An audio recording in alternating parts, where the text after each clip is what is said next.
EdtechMondays Uganda is supported by the MasterCard Foundation Center for Innovative Teaching and Learning in partnership with the Innovation Village. Welcome to the latest edition of EdtechMondays. The show is supported by the MasterCard Foundation Center for Innovative Teaching and Learning in partnership with the Innovation Village. I'm excited to be here for yet another exciting conversation on adopting innovative approaches in regards to, personalized learning. So welcome, and we do have a great panel of speakers joining us. On my immediate left is Mr. William Tendo. I want to give you a chance to introduce yourself to us. Thank you, Sandra. My name is William Tendo. I am currently the Business Development Manager at a company called QuestLift. QuestLift leverages technology, good teachers, and media, things like video, self-marking assessments, in order to deliver quality secondary school education at scale around the country. Great. Thank you. We're glad to have you on the panel. Shamim, we're excited. Shamim Nirere, the only lady on the panel. Okay, apart from me. So welcome. Thank you very much, Sandra. I'm Shamim Nirere. I lead the team at Easy Education as the technical lead education and the lead curriculum personnel. We believe in bettering learning outcomes for all children in Uganda to achieve the much needed competence in the 21st century. We do this through setting up low-cost innovation spaces in underserved communities. We do this through leveraging technology through various edtech solutions to scale our programs to last-mile children across Uganda. And we do this through also supporting schools to better their learning outcomes right in the classrooms through their curriculum support, because we have changes on curricula, and the teacher is really at the center of changing education. So we believe in empowering the teacher in the classroom. I'm very happy to be here. The teacher is at the center of changing the whole system, if I should sum it that way. Yes. And guess what? We do have a teacher on the panel today. So that is Mr. Taban Hakim, also known as Teacher Taban. Oh, thank you Glad very to have much, you Sandra, and it's great to meet you, ladies and gentlemen. Taban Hakim is my name, a practicing professional teacher at Horizon International School, Uganda, based in Jinja. There I lead a team of science teachers. I'm the head of the department for science teachers, and I'm happy to be here. I also have a platform called teachertabanis.com, where I also use the technology in my teaching. And you're actually going to set the pace for this conversation. We want to start with you as a teacher, for example, when we are talking about adaptive learning strategies or technologies. What does it really mean to you from where you sit as a teacher? Thank you very much, Sandra. I'll go way back in time. In the 1980s, there was a famous psychologist by the name of Benjamin Bloom. Benjamin Bloom carried out a study concerning the outcomes of learning. And he categorized these in three. We have what we call the conventional learning. We have the mastery learning, and then we have the one-on-one. From his study, he found out that someone who does mastery, whereby we do a lot of testing, retesting, until when a concept is learned, a person who does that, the students, they are 84% at an advantage of grasping concepts taught in the classroom. And then one-on-one carries or takes 94%. Well, I would like just to get your perspective as a teacher again. What have you used personalized, any personalized teaching module in your world of teaching? Personally, to me, I've used this. How have I used this? When, for example, I'm teaching any topic in math, in physics, you can have like a video playing in class, and then you brainstorm as a class about this. In the process of the teaching and learning process, still you can have questions, you can have engagements, whereby you continuously communicate between you, the teacher, and the students. And in the whole process, trying to find out how is the student trying to grasp the content that is being taught.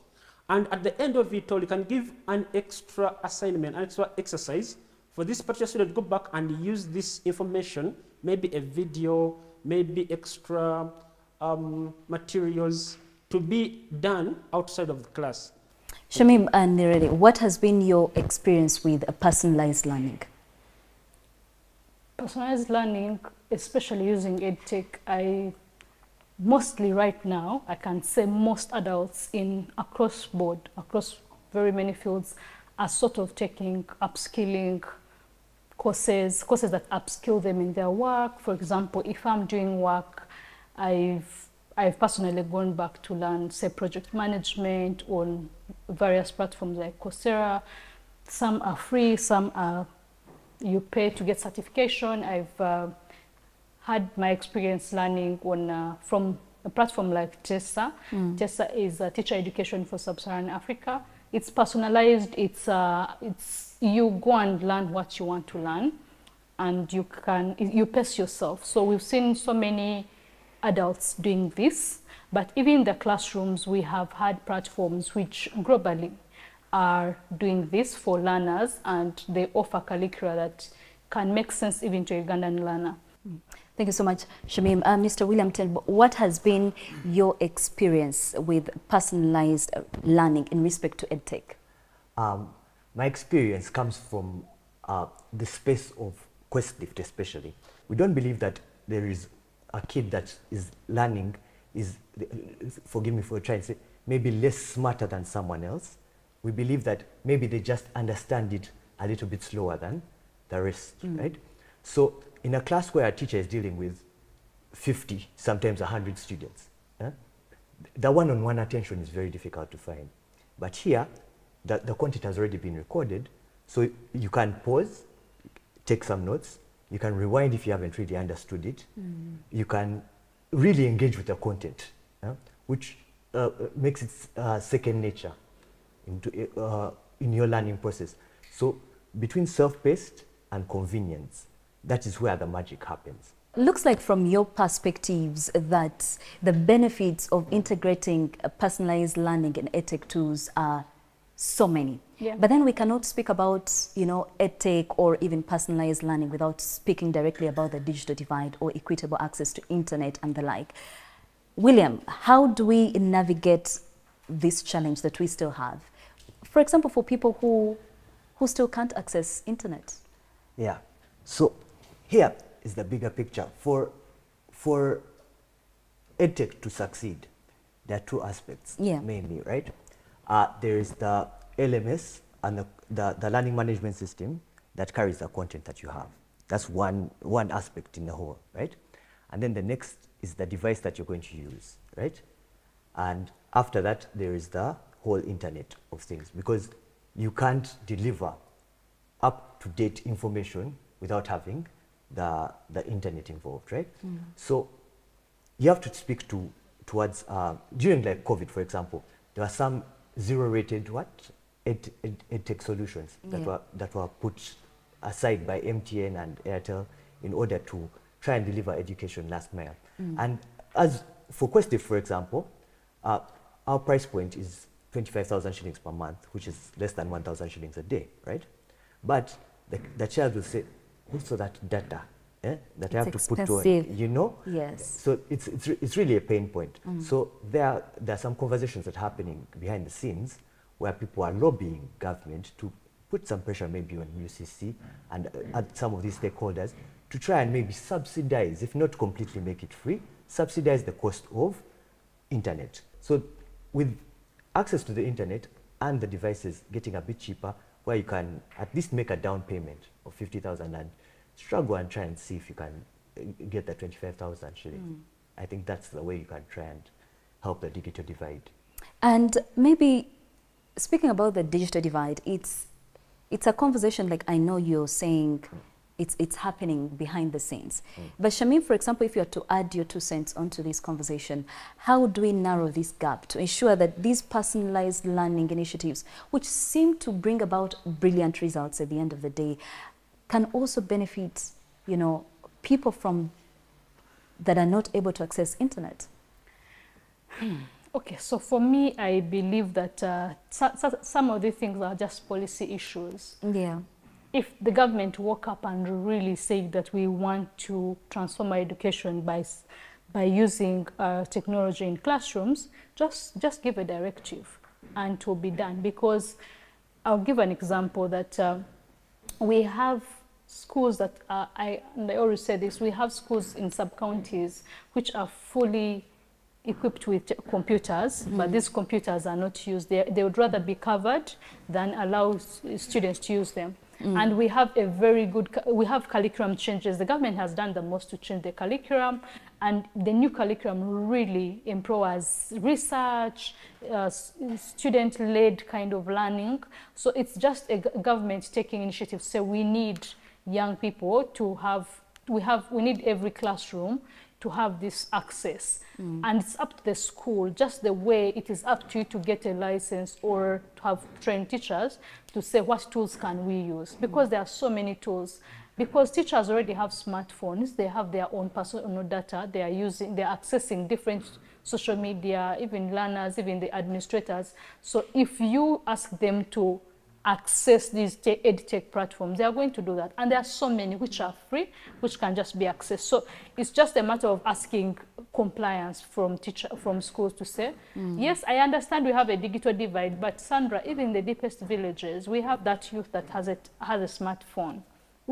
People have smartphones in their hands. They might not have computers, but they have We do have a smartphones. category of actually students who have to walk miles and miles to go to school, who Yes. have no idea actually what even internet looks like. Sandra, I come from a deep village. I know we have deep villages in Uganda, but again, let's put power back in the hands of administrators and teachers. Let's ask them to make it as part of the way you prepare your lessons to teach, the way you pick research and textbooks. Also ensure that in every week, at least you have an EdTech class you introduce to your learners. Even the seed schools, which are the deepest schools from access, the teacher can be empowered. At least give this teacher power to do this in their classroom, like you pick on different tools. Let us get the thoughts of Teacher Taban. When it comes to digital divide, how do we ensure equitable access to these personalized learning platforms? For example, we are talking about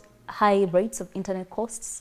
People cannot afford smartphones or cannot even get access to all these platforms that provide all these personalized learning tools. How then do we navigate that? Thank you very much. From my experience, I've taught both the national curriculum, that is UNEB, Yes. and the Cambridge system. I started my career from Seta High, where I headed the science department as well, physics department. And one of the ways that we could simply narrow down that gap is, first of all, like she said, we have to make sure that the teachers actually use some of these gadgets here. We can simply request that teacher to do the rest a favor, and they use that. And they share. And they share. And they share. The reason I'm saying that is because while we are teaching, we know before COVID, some of these technologies are hard to get, they're expensive, and we're not exposed. As COVID came, and even after COVID, we actually find that the students whom we're teaching right now, some of the students, I may say, they are much more exposed to some of these technologies than us. Take, for example, TikTok. Personally, I do YouTube videos, and I'm somewhere, some skills in editing those videos there. TikTok, I've not been there, but you can see a student from nowhere has a TikTok video edited so well, even if the teacher cannot do it. In other words, what I'm trying to say is that as we're delivering in classes or teaching in classes, let's empower these students. In those categories, there may be a student who's knowledgeable, who's very good at maybe explaining. There may be a student who's at least somehow well off among the rest. So as you're giving these activities here, they can share. They can share. And the digital divide, coming back to your question, among those students, maybe if they're 10, they're having a common activity. One can be having a smartphone, maybe from home, and they can use that. But all the same, everything's coming from the government, which is doing very much in supply, distributing electricity, There are those programs, wealth creation programs, the Myoga, PDM, blah, blah. The government doing its part. It's upon us to do our part as well. And even the teachers have to be, I don't want to use the word forced, but at least to encourage them. To embrace. To embrace the changes.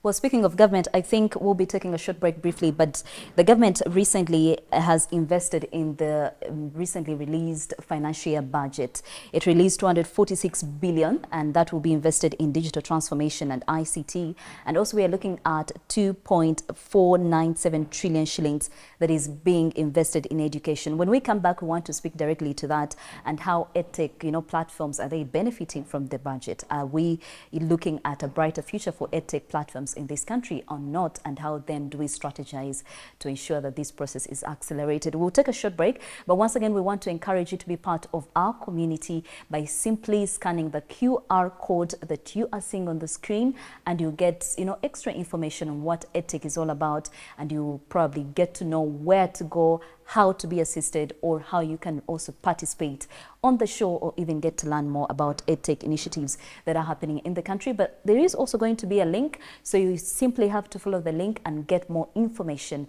on EdTech Mondays. All that is just for you to be part of our community. We'll take a short break, and EdTech Mondays will return shortly. EdTech Mondays Uganda is supported by the MasterCard Foundation Center for Innovative Teaching and Learning in partnership with the Innovation Village. Welcome back. Glad to know you're still watching EdTech Mondays. The show is supported by the MasterCard Foundation Center for Innovative Teaching and Learning in partnership with the Innovation Village. Now, this month of June, we are speaking about how to integrate personalized learning in EdTech development. And earlier we spoke about, the digital divide and, of course, various challenges that the EdTech space is facing in integrating personalized learning, but also the opportunities that exist and the benefits of it. But now we want to speak directly about the budget, which was recently unveiled.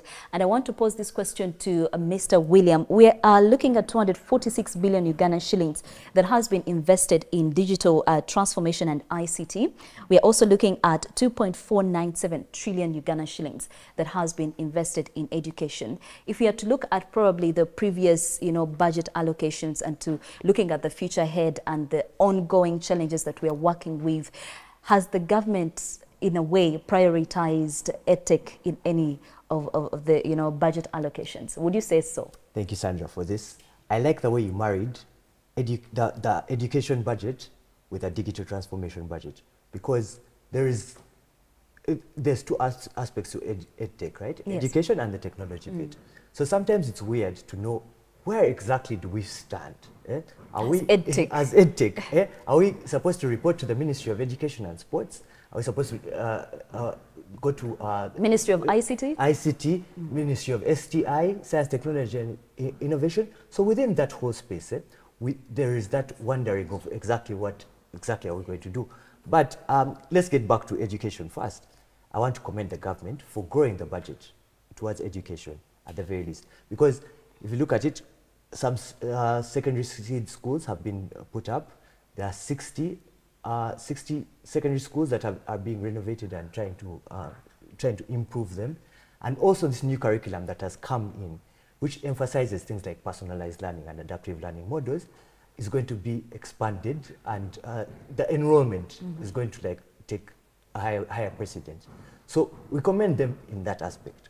But when it comes to EdTech and education especially, if you're building infrastructure, things like brick and mortar buildings can only get you so far in the direction that you want to go in order to create equitable education across the country. So my solution would be maybe if the Ministry of ICT, Ministry of STI, and the Ministry of Education could come together and figure out how to put skilling and scaling education, EdTech solutions. For example, is there education that's doing 21st century skills for kids? We have other people like WALE who are using education, VR technology to teach things like how to assemble a car instead of actually paying for a TVET. So we're looking, if the government could set aside a fund let's say 5 or 10% of what they have, just specifically to pick out solutions that can scale the, education towards people who don't have it currently. I think that would be great. What are your thoughts on one, the budget that we're looking at this year in terms of ICT and digital transformation and also education, but also EdTech in general? Okay. Is the government prioritizing this sector, or does it still really need to do more? I think, well, I think we give credit to the government. First of all, I would like to focus more on the curriculum, the new curriculum support. And you see that in the budget there, actually, it's a priority. Yes. Promoting the new curriculum and other curriculum changes, because I understand that the A-level curriculum is also being worked on and almost being rolled, and also basic education will be in the works soon. I appreciate that the government is going to invest in bettering the implementation, because whereas at the beginning of 2020 the new curriculum came through and it actually promotes a lot of this personalized learning and adaptive methods of learning, the implementation has been a major disaster. And because of COVID, the disruptions of COVID, but also because a new curriculum, really, you have to do a lot of training. You have to get buy-in from the teachers, from other stakeholders, and it has to be done well. Currently, it's not being done well, and that's a fact. So we might even be losing the learning outcomes that we were getting in the old curriculum at the hands of the new curriculum that is not being done well. Let's hear the thoughts of the teacher in this regard. What are your thoughts on the budget allocation to education, to digital transformation and ICT? From personal experience, this year, in April, we organized a teachers' workshop, online workshop, a webinar. It was me, teachertabanis.com, and my friends at Seta High School. We were looking at distributing this information to up-country teachers, given the fact that some of the seminars that we held, very many teachers from Central actually turned up. But those ones coming from up-country, most of them never had the chance to come and attend. So what we did was we saw a gap, and we said that how can we assist those in the up-country areas in Uganda. So what we did, we organized that webinar there, and teachers from all over the country came on board. They attended. Some of them, there were not very many numbers. Some numbers attended from West, from North, from East, and some from Central. But one of the biggest challenges that we faced was that teachers were crying of internet data. The costs were so high. Because the event was supposed to last for a whole day, some who came up, attended for some few hours, they dropped off. Still, someone could attend, then go off, on, off. So, instability in the internet connection was also a challenge. The government came up with a plan to check on the teachers' attendance in the rural schools, whereby they could use the thumbprint registration. But still, up to now, some teachers still don't go there. In other words, it is as if it is not so effective. Shamim, does that speak to some of the issue mentioned actually earlier when we had gone for a break of mindset? Could you please actually add to what Teacher Taban is saying? Yeah, I still feel like this is what I would suggest, because I've seen that we have, and government has continued to cut this country into smaller units, districts, and the argument or the reason has always been to decentralize service delivery. So if we could let districts actually do their job and say, let's give districts scorecards and give them targets, and we evaluate these targets twice in a year, mid-year and end-year, to see how are you performing. Because if we are saying that they are biometrics, you have to put in to see that we are curbing the absenteeism. Why are we not holding the district education officer and inspectors of schools accountable to account why are these not yielding the outcomes, because we need to also hold them accountable and say that in your school, let's map your community, map your district and say what are the challenges in this community and what needles do we want to move this financial year as a district. Well, many thanks to our great panel of speakers. And before we go, I just want again to give them just a second, to tell us the benefits, We've talked a lot about them, but I just want us to, to say them out again. The benefits of integrating adaptive learning methods or strategies in EdTech tools. Teacher Taban, I just want to give you this opportunity to speak to a viewer who's watching us. It could be the government, it could be a parent, it could even be a student. Why are we this Monday evening? Why are we actually talking about, incorporating the adaptive teaching methods in our day-to-day Thank education? you very much. Thank you very much, Sandra, once again. And one of the very many advantages, number one, platforms like QuestLife, like teachertabanism.com and very many others, you can access the content 24/7. You can always study at the convenience of your 24/7, in other words, at any place, at any time.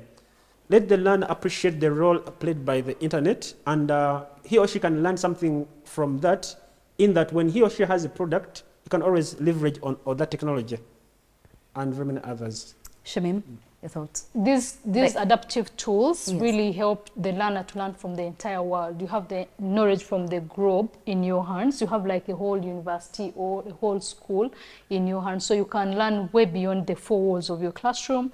It enables the learners to develop the digital skills and collaboration, which are vital in today's world. We are collaborating remotely with the world, with people across the world. We are saying that the digital tools or digital literacy today is as important as literacy and numeracy for today's child. So they are learning that. And it also helps them to also, beyond being consumers of knowledge, they can also create knowledge. So I would like to just remind parents that it is important, teachers also, it is very important, and it is a way that can bridge different gaps in our education, which we keep saying. So it's very, very necessary. Thank you so much, Shamim. Over to you, William. Yeah, dear viewer, I am going to speak to you from a side of passion. First things first, education is a lifelong journey. There's never going to stop learning. Even doctors continue updating their medical practices. Let me give you a good example. Steve Jobs dropped out of college just so that his mom would not pay college tuition for him. But he took a class in calligraphy. And this calligraphy has ended up being what we call the fonts in all the Times New Roman, monotype, cursiva. If he had never taken that class and personalized towards his passion, we would never have had things like formats. So thank you so much to my great panel of speakers. It's been amazing having you here today to speak about a very interesting topic that affects each one of us. And I like the fact that, Shamim, you said even now you're still learning. So meaning we are not just speaking about these tools, the adaptive learning tools for just the younger ones, but even us who still have a long way to go to understand our journey that we are trying to create for ourselves. But what really stands out for me is the fact that adaptive learning tools are here, and it's about time that we embrace them. The challenges still do exist, from the internet costs to even the mindset of people embracing them. That's an area that we have to really dive into. But these have been our thoughts. What are your thoughts? And this is where we turn to you and we ask you to be part of our community and share with us your thoughts using the hashtag EdtechMondays on our social media platforms. Send in your comments on what you really think. He did mention something very important, that why don't we allow phones in classes to ensure that, you know, this is better facilitated. So is that a conversation that you'd want us to have? We still have the need for proper or positive or, you know, good policy interventions by the government to facilitate the process and actually accelerate it. So the topic can be endless. We can continue speaking about it forever, but would like you to be part of it. And do remember to also sign up by following the, you know, scanning the QR code that is on your screen, and also the link that has been just, you know, on below the screen, so that you get get to learn more about EdTech Mondays. And us over here, we want to say thank you for being for being a wonderful audience, but we want to encourage you to follow all our pages and learn more about EdTech Mondays and also be part of the community. Thank you once again. I have been your host, Sandra Kahomza Twinabudi.